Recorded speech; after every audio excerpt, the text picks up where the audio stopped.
ಅದೇ ಸ್ಟಾರ್ಟಿಂಗ್ ಹೇಳೋದಲ್ಲ ಸಿದ್ದರಾಮಯ್ಯ ಅವರು 10 kg ಕೊಡ್ತೀನಿ ಅಂತ ಎಲ್ಲಿ ಕೊಡ್ತಾವ್ರು ಇವಾಗ? ಅಕ್ಕಿದ ಹಣ ಎಲ್ಲಿ 4 ತಿಂಗಳಾಯ್ತು ಬಂದೇ ಇಲ್ಲ. ಅದನ್ನು ಯುವ ನಿಧಿ ಅಂತೇಳಿ 3,000 1,500 ಅದು ಯಾರಿಗೂ ಬಂದೇ ಇಲ್ಲ ಬಿಡಿ. ಈ ನಿಧಿನೇ ಬಂದಿಲ್ಲ, ಎಲ್ಲಿ ಬಂದಿದೆ ಅದು? ರಸ್ತೆ ಏನು ಮಾತಾಡೋಂಗೆ ಇಲ್ಲ, ಎಲ್ಲ ಚಾಪೆ, ಎಲ್ಲ ಕಿತ್ತೋಗಿರೋದೆ.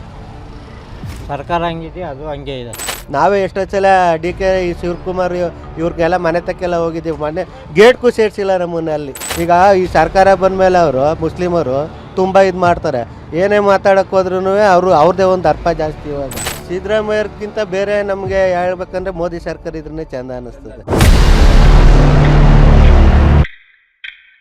ಸರ್ ನಮಸ್ತೆ, ನಿಮ್ಮ ಹೆಸರು? ನಮ್ಮ ಹೆಸರು ಕೃಷ್ಣಮೂರ್ತಿ. ಸರ್, ಈಗ ರಾಜ್ಯದಲ್ಲಿ ಕಾಂಗ್ರೆಸ್ ಗೌರ್ಮೆಂಟ್ ಬಂದು ಆಲ್ಮೋಸ್ಟ್ 2 ವರ್ಷ ಆಗ್ತಾ ಬಂತು. ಹಾಂ ಗ್ಯಾರಂಟಿ ಯೋಜನೆ ಎಲ್ಲ ಬಿಟ್ಟಿದ್ರು, ಬಸ್ ಫ್ರೀ. ಹಾಂ ಆಟೋದವ್ರಿಗೆ ಏನಾದ್ರು ಸಮಸ್ಯೆ ಆಯ್ತಾ? ಸಮಸ್ಯೆ ಏನು ಸರ್, ಎಲ್ಲ ಸಮಸ್ಯೆನೇ. ಬಾಡಿಗೆ ಇಲ್ಲ, ಬಿಸ್ನೆಸ್ಗಳಿಲ್ಲ, ಎಲ್ಲ ರ್ಯಾಪಿಡೋ ಅವು ಇವು ಅಂತ ಬೈಕ್ ಹತ್ಕೊಂಡು ಹೋಗ್ತಾರೆ. ಎಲ್ಲದರಿಂದ ನಮಗೇ ಸಮಸ್ಯೆನೇ ಆಗಿರೋದು. ಈ ಬೆಳಗಿಂದ ನೋಡಿ 300 ರೂಪಾಯಿ 200 ರೂಪಾಯಿ ಮಾಡೋಕ್ಕಾಗಿಲ್ಲ. ಏನು ಹೇಳೋದಿಕ್ಕೆ?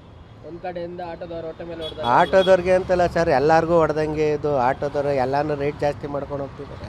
ಈ ಕರೆಂಟ್ ಬಿಲ್ಲು ಜಾಸ್ತಿ ಮಾಡ್ತೀವಿ ಅಂತಿದ್ದಾರೆ ಯೂನಿಟ್ಗೆ. ಗ್ಯಾರಂಟಿ ಯೋಜನೆ ಎಲ್ಲ ಸಿಗ್ತಿದ್ಯಾ? ಗ್ಯಾರಂಟಿ ಎಲ್ಲಿ ಸರ್? 4 ಈ ನಮ್ಮ ಅಮ್ಮವ್ರಿಗೆ ತಗೊಳ್ಳಿ 5 ತಿಂಗಳಾಗಿದೆ, ಅಮೌಂಟ್ ಬಂದಿಲ್ಲ. ಕೇಳಿದ್ರೆ ಇಲ್ಲ ಬರುತ್ತೆ ಅಂತ ಇದ್ದಾರೆ.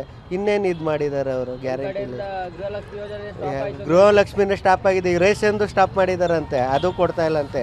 ಏನಂದ್ರೆ ಏನು ಇಲ್ಲ, ಸುಮ್ಮನೆ ಇದು ಹೇಳ್ಕೊಳಕ್ಕೇನೋ ಹೇಳ್ತಾ ಇದ್ದಾರೆ ಅಷ್ಟೇ, ಎಲ್ಲ ಕೊಡ್ತಾ ಇದ್ದೀವಿ ಅಂತ. ಈಗ ನೋಡೋದಾದ್ರೆ ಸರ್, ತೆಂಗಿನ ಎಣ್ಣೆ ಆಗಿರ್ಬೋದು, ಅಡಿಗೆ ಎಣ್ಣೆ ಆಗಿರ್ಬೋದು, ಎಲ್ಲ ಜಾಸ್ತಿ ಆಗಿದೆ. ತೆಂಗಿನ ಎಣ್ಣೆ, ಅಡುಗೆ ಎಣ್ಣೆ ಮತ್ತು ತೆಂಗಿನಕಾಯಿ, ಪ್ರತಿಯೊಂದು ಮನೆ ಐಟಮ್ ಎಲ್ಲ ಎಲ್ಲನೂ ಜಾಸ್ತಿ ಮಾಡಿಟ್ಟಿದ್ದಾರೆ. ಹಾಲಿನ ಮೇಲೂ ಮಾಡ್ತಾರೆ, ಇನ್ನು ಎಲ್ಲ ಪ್ರತಿಯೊಂದ್ರ ಮೇಲೂ ಮಾಡ್ತಾರೆ ಬಿಡಿ. ಸರ್ಕಾರ ಇರೋ ಗಂಟನೂ ಏನು ಮಾಡೋಕ್ಕಾಗಲ್ಲ. ಇದು ಎಲ್ಲ ಮಾಮೂಲಿ. ನಿಂಗೂ ಫ್ರೀ, ನಂಗೂ ಫ್ರೀ, ಎಲ್ಲರಿಗೂ ಕೊಡ್ತಾರೆ. ಯಾವಾಗ ಒಂದು ಮಾತಿಗೆ ಹೇಳ್ಬಿಡ್ತಾರೆ, ಎಲ್ಲರಿಗೂ ನಮಗೂ ಫ್ರೀ ನಿಮಗೂ ಫ್ರೀ ಅಂತ ಕೊಡ್ತಾರೆ. ಆಮೇಲೆ ಓಟ್ ಹಾಕಿದ್ಮೇಲೆ ಎಲ್ಲಿಂದ ಫ್ರೀ ಕೊಡ್ತಾರೆ? ಹೋಗ್ಲಿ ಅವ್ರ ಮನೆ ತಕ್ಕ ನಾವು ಹೋಗೋಕ್ಕಾಗತ್ತಾ? ಮನೆ ತಕ್ಕ ಹೋಗಿ ಮಾತಾಡೋಕ್ಕಾಗತ್ತಾ? ಹೋದ್ರೆ ಗೇಟಿಂದ ಆಚೆ ನಿಲ್ಸ್ಬಿಟ್ಟು ಹೋಗ್ರೆ ನೀವು ಆಚೆಗೆ ಅಂತಾರೆ. ನಾವೇ ಎಷ್ಟೋ ಸಲ DK ಶಿವಕುಮಾರ್ ಇವ್ರಿಗೆಲ್ಲ ಮನೆ ತಕ್ಕೆಲ್ಲ ಹೋಗಿದ್ದೀವಿ. ಮೊನ್ನೆ ಗೇಟ್ಗೂ ಸೇರಿಸಿಲ್ಲ ನಮ್ಮನ್ನ ಅಲ್ಲಿ. ಏನು ಕೇಳಿದ್ರು ನಮ್ಗೆ ಆಟೋದಲ್ಲಿ ಹಿಂಗೆ ಪ್ರಾಬ್ಲಮ್ ಆಗ್ತಿದೆ ಅಂದರೆ ಏನು ಮಾಡೋಕ್ಕಾಗತ್ತೆ, ಹೋಗ್ರಿ ಅಂತಾರೆ ಅವರು. ಇನ್ನೇನು ಹೇಳೋದು ಅವ್ರಿಗೆ? ರ್ಯಾಪಿಡೋ ಪ್ರಾಬ್ಲಮ್ ಅಂತ ಹೇಳಿ ರೆಡ್ಡಿ ಅವರಿಗೆ ಆಟೋದ ಸಂಘದವರೆಲ್ಲ ಸರ್, ಅವರು ರ್ಯಾಪಿಡೋರು ದುಡ್ಡು ಕೊಡ್ತಾರೆ, ಇವ್ರು ಮುಚ್ಕೊತಾರೆ, ಸುಮ್ಮನೆ ಬಾಯಿ ಮಾತಿಗೆ ಹೇಳ್ತಾರೆ ಮಾಡ್ತೀವಿ ಅಂತ ಅಷ್ಟೇ. ಅದು ಇನ್ನೇನಿಲ್ಲ.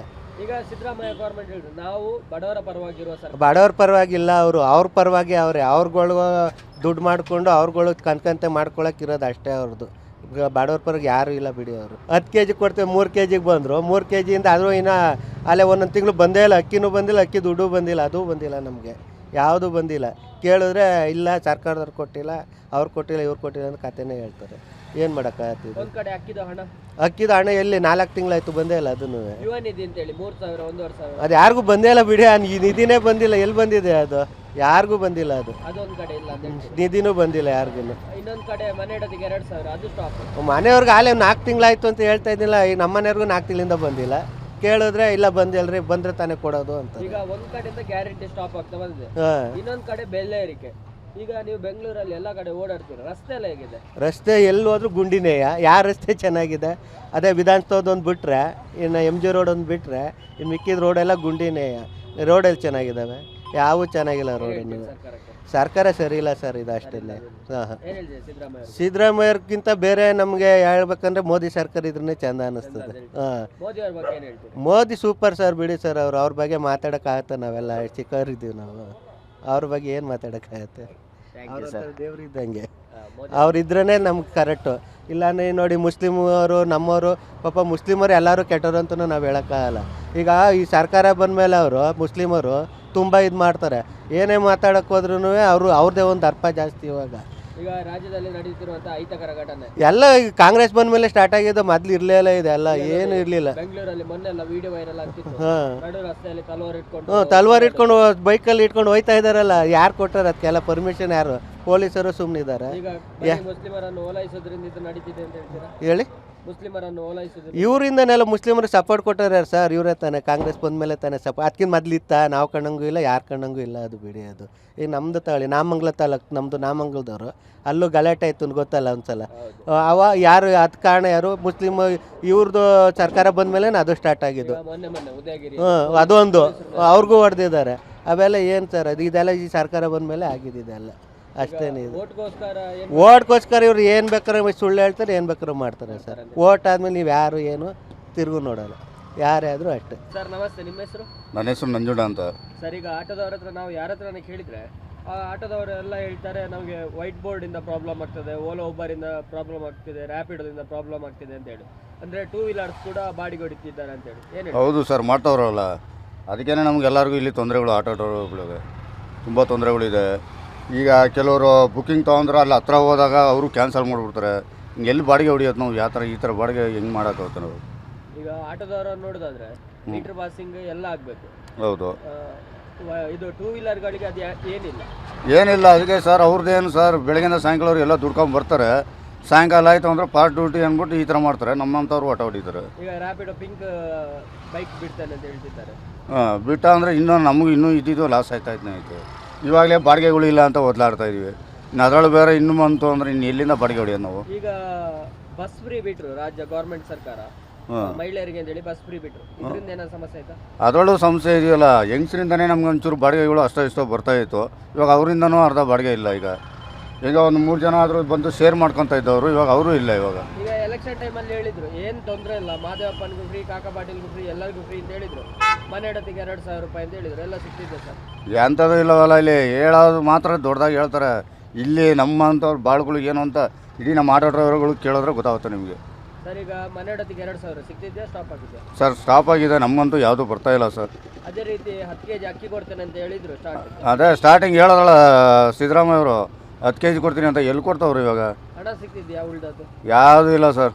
ಯುವ ನಿಧಿ ಅಂತೇಳಿ 3,000 1,500 ಅದು ಸಿಗ್ತಿದ್ಯಾ? ಅದು ಇಲ್ಲ ಸರ್. ಅದು ಇಲ್ಲ. ಈಗ ಕರೆಂಟ್ ಬಿಲ್ ಫ್ರೀ ಬರ್ತಿದ್ಯಾ, ಯೂನಿಟ್ಗೆ ಬರ್ತಿದ್ಯಾ? ಸರ್ ಯೂನಿಟ್ಗೆ ಬರ್ತದೆ. ತಿಂಗಳಾಯಿತು ಅಂದರೆ 600-700 ರೂಪಾಯಿ ಬರ್ತಾನೆ ಐತೆ. ಯಾವ ಫ್ರೀನೂ ಇಲ್ಲ, ಎಂಥದ್ದು ಇಲ್ಲ. ಎಲೆಕ್ಷನ್ ಟೈಮಲ್ಲಿ ಹೇಳ್ತಾರೆ ಅವ್ರಿಗೇನು ಕುತ್ಕೊಂಡು ಎಲ್ಲೋ ಒಂದು ಜಾಗದಲ್ಲಿ ಕುತ್ಕೊಂಡು ಹೇಳೋಕ್ಕೆ ಸಾವಿರಾರು ಹೇಳ್ತಾರೆ. ಇಲ್ಲಿ ನಮ್ಮಂಥವ್ರು ಇಲ್ಲಿ ಮನೆಯವ್ರಿಗೆ ಕಟ್ಟೋದು ಬಿಲ್ಲೇ ತೊಗೊಂಬಂದು ತೋರಿಸ್ತಾ ಇದೆ ಬೇಕಾರೆ ಇವಾಗ. ಸರ್ ಒಂದು ಕಡೆಯಿಂದ ಗ್ಯಾರಂಟಿ ಯೋಜನೆ ನಿಲ್ತಾ ಬಂದಿದೆ, ಇನ್ನೊಂದು ಕಡೆ ಬೆಲೆ ಏರಿಕೆ. ಏನು ಹೇಳ್ತೀರಿ ಬೆಲೆ ಏರಿಕೆ ಬಗ್ಗೆ? ಅಲ್ಲ, ಇದೆಲ್ಲ ಬೆಲೆ ಏರೋಕ್ಕೆ ಗೊತ್ತಾಗುತ್ತೆ. ನಮ್ಮಂಥ ಆಟೋ ಡ್ರೈವರ್ಗಳಿಗೆ ಒಂದು ಹೆಲ್ಪ್ ಮಾಡಬೇಕು ಅಂತ ಒಂದು ಜ್ಞಾನ ಇಲ್ಲ. ಆಮೇಲೆ ಈ ಬಸ್ನವ್ರು ನೋಡಿ ಎಷ್ಟು ಫ್ರೀಯಾಗಿ ಹೆಂಗೆ ಹೋಯ್ತವ್ರೆ ಎಲ್ಲ. ನಮ್ಮಂಥವ್ರಿಗೆ ಏನು ಸಿಗ್ತಾಯಿದೆ ಹೇಳಿ? ಏನು ಸಿಗ್ತಿಲ್ಲ. ಸಿದ್ದರಾಮಯ್ಯ ಅವರು ಹೇಳ್ತಾರೆ ನಾವು ಬಡವರ ಪರವಾಗಿರುವ ಸರ್ಕಾರ ಅಂತ. ಅದೇ ನೋಡ್ತಾ ಇದ್ರಲ್ಲ ಬಡವರ ಪರವಾಗಿ ಹೆಂಗಿದೆ ಅಂತ ನೋಡಿ. ಲೈನಿಗೆ ಒಂದೊಂದು ಆಟೋಗಳು ಎಲ್ಲೆಲ್ಲ ಹೆಂಗೆ ನಿಂತೈತೆ ಅಂತ ನೋಡಿ. ಇದೇ ನಮ್ಮದು ಕಷ್ಟಗಳು. ಇನ್ನೇನು ಹೇಳೋಕ್ಕಾಗುತ್ತೆ? ಏನು ಹೇಳ್ತೀರಿ ನಿಮ್ಮ ಕಡೆಯಿಂದ ಗೌರ್ಮೆಂಟಿಗೆ ಮನವಿ? ಗೌರ್ಮೆಂಟ್ ಅವ್ರೇನು ಸರ್ ಏನು ಮಾಡ್ತಾರೆ? ಅವ್ರು ಕುತ್ಕೊಂಡು ಜಾಗದಲ್ಲಿ ಇಲ್ದಿರೋದೆಲ್ಲ ಮಾತಾಡ್ತಾರೆ. ಇಲ್ಲಿ ನಮ್ಮ ಬಾಳುಗಳು ಗೊತ್ತು. ಏನು ಹೇಳಿ, ಇಲ್ಲಿ ಒಬ್ಬೊಬ್ರು ಒಂದೊಂದು ಥರ ಕಷ್ಟಗಳು ನಮಗೆ ಗೊತ್ತು. ಇಲ್ಲಿ ಅವ್ರುಗಳು ಏನು ಕುತ್ಕೊಂಡು ಹೇಳ್ತಾರೆ? ನಾವೇ ತಾನೇ ಇಲ್ಲಿ ಒದ್ಲಾಡೋದು, ಅವ್ರುಗಳಲ್ವಲ್ಲ. ನಟರಾಜ್ ಅಂತ ಸರ್, ಈಗ ರಾಜ್ಯದಲ್ಲಿ ಕಾಂಗ್ರೆಸ್ ಗೌರ್ಮೆಂಟ್ ಅಧಿಕಾರಕ್ಕೆ ಬಂದು 2 ವರ್ಷ ಆಗ್ತಾ ಬಂತು. ಎಲ್ಲ ಮಹಿಳೆಯರಿಗೆ ಅಂತೇಳಿ ಬಸ್ ಫ್ರೀ ಬಿಟ್ಟರು. ಬಸ್ ಫ್ರೀಯಿಂದ ಆಟೋದವರಿಗೆ ಏನಾದರೂ ಹೊಡೆತ ಬಿತ್ತಾ ಸರ್? ಬಿದ್ದಿದೆ ಸರ್. ಮೊದಲಿದ್ದಾಗೆ ಬಾಡಿಗೆ ಇಲ್ಲ, ತುಂಬ ತಾಪತ್ರಯ ಆಗ್ತಾಯಿದೆ.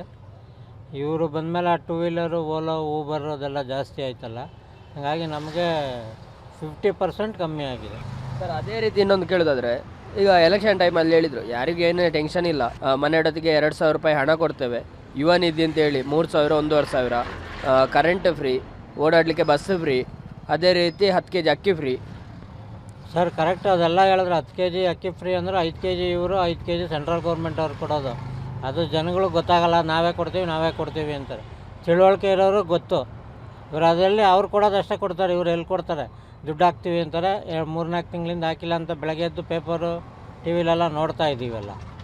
ಇನ್ನೇನು ಮಾಡ್ತಾರೆ ಇವರು? ಇವಾಗ ಯಾರು ಕೊಟ್ರು ಅವರು ಸ್ವಂತ ದುಡ್ಡಿಂದ ಯಾರೂ ಕೊಡೋಲ್ಲ. ನಮ್ಮ ದುಡ್ಡು ನಮಗೆ ಯಾವುದೋ ಒಂದು ರೀತಿಯಲ್ಲಿ ಹಾಕಿ ಮಾಡ್ತೀವಿ. ನಾವು ಮುಟ್ಟಾಳರು. ಈಗ ನಮ್ಮ ದುಡ್ಡನ್ನೇ ಯಾವುದೋ ಒಂದು ರೀತಿಯಲ್ಲಿ ಕೊಡ್ತಿದ್ರು ಅಂತ ಹೇಳಿದ್ರು. ಆದರೆ ಈಗ ಸಿಗ್ತಿದೆಯಾ ಅದು? ಅದಾಗಲೇ 3-4 ತಿಂಗಳಿಂದ ಬಂದಿಲ್ವಂತಲ್ಲ. ಈಗ ಗೃಹಲಕ್ಷ್ಮಿ ಯೋಜನೆ ಮನೆ ಇಡೋದಕ್ಕೆ 2,000 ರೂಪಾಯಿ, ಅದು 3-4 ತಿಂಗಳಿಂದ ಬಂದಿಲ್ಲ. ಅದೇ ರೀತಿ 10 kg ಅಕ್ಕಿಯಲ್ಲಿ 5 kg ಅಕ್ಕಿ ಸೆಂಟ್ರಲ್ ಗೌರ್ಮೆಂಟ್ ಕೊಡ್ತಿದೆ. ಇವರು ಹೇಳಿದ ಅಕ್ಕಿ ಬದಲಾಗಿ ಹಣ ಕೊಡ್ತಾನೆ ಅಂತ ಅದು 3-4 ತಿಂಗಳಿಂದ ಬಂದಿಲ್ಲ. ಈಗ ನಿಮಗೆ ಕರೆಂಟ್ ಬಿಲ್ 0 ಬರ್ತಿದ್ಯಾ? ಹಾಂ, 0 ಬರ್ತಿದೆ. ಅದೇನೋ ಬರ್ತಾ ಇದೆ. ಅದು ಯಾವಾಗ ಮುಂದಕ್ಕೆ ಎಲ್ಲ ಇಷ್ಟು ವರ್ಷದಿಂದ ಬ್ಯಾಲೆನ್ಸ್ ಇದೆಯೋ ಅದೆಲ್ಲ ಒಟ್ಟಿಗೆ ಕಟ್ಟ್ರಿ ಅಂತ ಹಾಕ್ತಾರೆ. ಡಿ ಏನೋ ಇದೆಯಲ್ಲ, ಹಾಕಿದ್ರೆ ಅವಾಗ ಕಟ್ಟೋಕ್ಕಾಗದೆ ಮೀಟ್ರ್ ಕಿತ್ಕೊಂಡು ಹೋಗ್ತಾರೆ. ಆ ಸ್ಟೇಜ್ ಬರುತ್ತೆ, ಗ್ಯಾರಂಟಿ ಬರುತ್ತೆ. ಈಗ ಎಲ್ಲ ಫ್ರೀ ಅಂತ ಹೇಳಿದ್ರು. ಈಗ ನೋಡಿದರೆ ಇನ್ನೊಂದು ಕಡೆಯಿಂದ ಬೆಲೆ ಏರಿಕೆ. ಹೌದು, ಹಾಲ್ದು ಮಾಡ್ತೀವಿ 5 ರೂಪಾಯಿ ಅಂತ ಹೇಳ್ತಾ ಇದ್ದಾರೆ ಎಲ್ಲ. ಇವಾಗ ಜನಗಳು ಏನೋ ಒಂದು ಆಸೆಯಿಂದ ಮಾಡ್ತಾರೆ. ಅದು ಯಾರೇ ಆದ್ರೂ ಫ್ರೀ ಕೊಡೋದು ಅವ್ರ ದುಡ್ಡಿಂದ ಕೊಡೋದಿಲ್ಲ. ಈಗ ಕಾಂಗ್ರೆಸ್ಸಿಗೆ ಓಟ್ ಹಾಕಿ ಸೋತೋದ್ವಿ ಅಂತ ಹೇಳ್ತೀರಾ? ಹೌದು 100%. ಸರ್ ಈಗ ನೋಡಿದ್ರೆ ತೆಂಗಿನ ಎಣ್ಣೆ 50 ರೂಪಾಯಿ ಜಾಸ್ತಿ ಮಾಡಿದ್ರು, ಹೌದು, ಅಡಿಗೆ ಎಣ್ಣೆ 20 ರೂಪಾಯಿ ಜಾಸ್ತಿ ಮಾಡಿದ್ರು, ಹಾಲಿನ ಮೇಲೆ 5 ರೂಪಾಯಿ ಜಾಸ್ತಿ ಮಾಡೋದು. ಏನು ಹೇಳ್ತೀರಿ? ಅದೇ ಹೇಳಿದ್ನಲ್ಲ, ಇವಾಗ ದುಡ್ಡು ಇವಾಗ ನಾವು ಅಷ್ಟೇ ಎಲ್ಲನ ಇವಾಗ ಬ್ಯಾಂಕ್ EMI ಕಟ್ಬೇಕಂದ್ರೆ ನಿಮ್ಮ ಹತ್ರ ಸಾಲ ಮಾಡಿ ಇವ್ರ ಹತ್ರ ಸಾಲ ಮಾಡಿ ಅಲ್ಲಿ ಕಟ್ಟಬೇಕು. ದುಡ್ಡು ಕಟ್ಟಂಗಿದ್ರೆ ಏನು ತೊಂದರೆ ಏನಿಲ್ಲ. ಇವ್ರು ಹಂಗೆ ತಾನೇ ಮಾಡೋದು, ಅದ್ರ ತೆಗೆದು ಇಲ್ಲಿ ಫ್ರೀ ಕೊಡೋರಿಗೆ. ಇವಾಗ ಬಸ್ಗೆ ಹೋದ್ರೆ ಅಷ್ಟೇ, ನಾವು ದುಡ್ಡು ಕೊಡೋರು ಗಂಟೆಗಟ್ಟಲೆ ನಿಂತ್ಕೊಂಡು ಹೋಗ್ಬೇಕು. ಏನು ಸ್ಟೈಲಾಗಿ ಎದೇಳ್ರಿ ಅಂತಾರೆ. ಅದಕ್ಕೆ ಜನ ಹೋಗೋದೇ ಬಿಟ್ಬಿಡೋರು ಬಸ್ಸಲ್ಲಿ ಇವಾಗ ಗಂಡಸರುಗಳು. ಇವಾಗ ತುಮಕೂರಿಗೆ ಹೋಗ್ಬೇಕಂದ್ರೆ 1 ಅವರ್ ಬೇಕು, ಫುಲ್ ಕೂತಿರ್ತಾರೆ. ನಾವು ಟಿಕೆಟ್ ತೊಗೊಂಡೋಗಿ ನಿಂತ್ಕೊಬೇಕು. ಇದು ಯಾವ ಕರ್ಮ ಇದು? ಅವ್ರಿಗೇನು ಹೇಳಿದ್ವ ನಾವು ಮಾಡ್ರಿ ಅಂತ? ಇವಾಗ ಇಷ್ಟು ವರ್ಷದಿಂದ ಓಡಾಡ್ತಿದ್ರಲ್ಲ ಹೆಂಗಸರುಗಳು. ಅದರಡೆಯಲ್ಲಿ 15% ಜಾಸ್ತಿ ಗಂಡಸರಿಗೆ ಟಿಕೆಟ್. ಅಲ್ಲ ಅದೇ ಹೇಳ್ತಾರೆ, ಇಷ್ಟು ದಿನ ಓಡಾಡ್ತಿದ್ರಲ್ಲ, ಏನು ಮೊದಲಿಂದನೂ ಇದೆಯಾ? ಏನಿಲ್ಲ, ಇವಾಗ ಮಾಡಿರೋದು. ಅದೇ ಹೇಳಿದ್ನಲ್ಲ, ನಾವು ಹೆಂಗೆ ಇದು ಮಾಡ್ತೀವೋ ಆ ಥರ ನಮ್ಮನ್ನ ಯೂಸ್ ಮಾಡ್ಕೊತಾರೆ ಅವರು. ಇದು ಹಿಂಗೆ ಮಾಡಿದ್ರೆ ಹಿಂಗಾಗುತ್ತೆ ಅಂತ ಅವ್ರಿಗೆ ಚೆನ್ನಾಗಿ ಗೊತ್ತು. ಆ ರೀತಿಲಿ ಹೋಗ್ತಾ ಇದ್ದಾರೆ. ನಾವು ಅಷ್ಟೇ ಅವ್ರು ಹೇಳ್ದಂಗೆ ನಾವು ಕರ್ಕೊಂಡು ಹೋಗ್ತಾ ಇದ್ದೀವಿ. ಆಟೋ ಡ್ರೈವರ್ ಆಗಿ ಬೆಂಗಳೂರಲ್ಲಿ ಎಲ್ಲ ಕಡೆ ಓಡಾಡ್ತಿರ್ತೀವಿ. ಹೌದು. ರಸ್ತೆ ಎಲ್ಲ ಹೇಗಿದೆ? ರಸ್ತೆ ಏನು ಮಾತಾಡೋಂಗೆ ಇಲ್ಲ, ಎಲ್ಲ ತ್ಯಾಪೆ, ಎಲ್ಲ ಕಿತ್ತೋಗಿರೋದೆ. ಸರ್ಕಾರ ಹಂಗಿದೆಯಾ, ಅದು ಹಂಗೆ ಇದೆ. ಒಳ್ಳೆ ರೋಡು ಎಲ್ಲೋ ಅವರು ದೊಡ್ಡವರು ಓಡಾಡ್ತಾರಲ್ಲ, ಆ ರೋಡ್ಗಳು ಮಾತ್ರ ಸ್ವಲ್ಪ ಚೆನ್ನಾಗಿದ್ದಾವೆ. ಈ ರೋಡೇ ತಗೊಳ್ಳಿ, ಅಲ್ಲಲ್ಲಲ್ಲೇ ಹಿಂಗೆ ಕುದುರೆ ಥರ ಹೋಗ್ಬೇಕು, ನಿಧಾನಕ್ಕೆ ಹೋದರೂ ಅಷ್ಟೇ, ಆ ಥರ ಇದೆ. ಆಲ್ಮೋಸ್ಟ್ 90% ರೋಡ್ ಹಂಗೆ ಇದ್ದಾವೆ. ಏನು ಹೇಳ್ತೀವಿ ಸಿದ್ದರಾಮಯ್ಯ? ಏನು ಹೇಳೋದು ಸರ್, ಅದು ಅವರು ತಿಳ್ಕೊಬೇಕು. ಈಗ ಅಧಿಕಾರಕ್ಕೆ ಬಂದ ತಕ್ಷಣ ಮೂಡ ಹಗರಣ, ವಾಲ್ಮೀಕಿ ಹಗರಣ ಎಲ್ಲ ಸರ್, ಇವಾಗ ಅವರು ಅಲ್ಲಿಂದ ಬಿಟ್ಟು ಇಳಿದು ಏನೋ ಮಾಡಿದ್ರೆ ಬೇರೆ ಅಧಿಕಾರಿಗಳು ಅವ್ರಿಗೆ ಇದು ಮಾಡ್ತಾರೆ. ಅವ್ರು ಆ ಪೋಸ್ಟಲ್ಲಿದ್ದರೆ ಯಾರು ತಾನೇ ಮಾಡೋಕ್ಕಾಗುತ್ತೆ? ಇವಾಗ ಮನೆ ಯಜಮಾನನಿಗೆ ಯಾರನ್ನ ತೊಂದರೆ ಕೊಟ್ಟರೆ ಬೇರೆಯವರು ಇದು ಮಾಡ್ತಾರೆ. ಮನೆ ಯಜಮಾನನೇ ಸರಿ ಇಲ್ಲ ಅಂದರೆ ಬೇರೆಯವ್ರು ಇನ್ನೇನು ಅವರು ನಾವಾಗಬೇಕು ಈ ಥರ ಇರುವಾಗ ಜನರು ಅವ್ರಿಗೇನು ಯೋಚನೆ ಇಲ್ಲ. ಟಿವಿ ವಿಕ್ರಮ, ದೇಶ ನಿಮ್ಮ ಕೈಯಲ್ಲಿ. ಈ ಕಾರ್ಯಕ್ರಮ ನಿಮಗೆ ಇಷ್ಟ ಆಗಿದ್ದಲ್ಲಿ ಲೈಕ್, ಶೇರ್ ಹಾಗೂ ಕಮೆಂಟ್ ಮಾಡಿ. ಟಿವಿ ವಿಕ್ರಮದ ಕಾರ್ಯಕ್ರಮಗಳನ್ನು ನಿರಂತರವಾಗಿ ವೀಕ್ಷಿಸಲು ಸಬ್ಸ್ಕ್ರೈಬ್ ಮಾಡಿ, ಬೆಲ್ ಐಕನ್ ಒತ್ತಿ.